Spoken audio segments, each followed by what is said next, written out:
Il faut apprendre à dire non. Dire non, c'est garder sa liberté.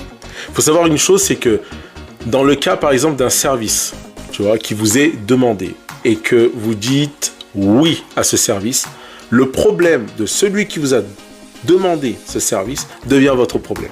Je donne un exemple.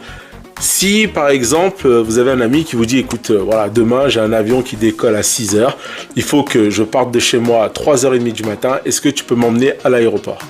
Il faut savoir qu'à ce moment-là, vaut mieux dire non, prends un taxi, appelle quelqu'un d'autre, parce que si vous dites oui, son problème d'être à l'aéroport à 3h30 devient votre problème. Ça veut dire que vous devez vous organiser, vous devez arranger votre alarme, vous devez être prêt, vous devez être chez lui à temps, il faut anticiper sur les bagages qu'il a prévus et tout et tout. Et lui, en fait, il s'est dégagé de cette responsabilité. Et il est bien plus léger, il se dit, c'est bon, j'ai un ami qui m'emmène, donc il va prévoir tout ça.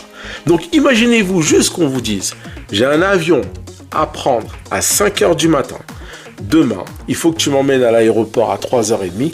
Si cette personne loupe son avion, c'est de votre faute. Alors vous n'avez rien à voir dedans, vous avez juste voulu rendre service, mais c'est de votre faute. Ça veut dire qu'à partir du moment où vous avez dit « oui, je vais te rendre ce service », son problème devient votre problème. Donc il faut apprendre à dire non. C'est vrai que c'est pas super de dire non dans ces cas-là, surtout quand on a besoin. Imaginez que ce soit votre mère, imaginez que ce soit un ami très proche, imaginez que ce soit même vos enfants, parce que mine de rien, il y a des grands enfants également. Il y a certaines fois, si vous n'êtes pas en mesure de prendre cette responsabilité complètement, de prendre ce problème et de faire en sorte que ça devienne le vôtre, c'est mieux de dire non, aussi bien pour vous, déjà pour éviter les conflits inutiles, également pour la personne qui va se mettre à compter sur vous pour pouvoir réaliser son projet.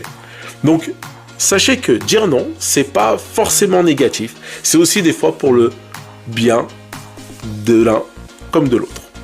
Voilà, donc essayez d'y penser. Dire non, c'est aussi gagner en liberté.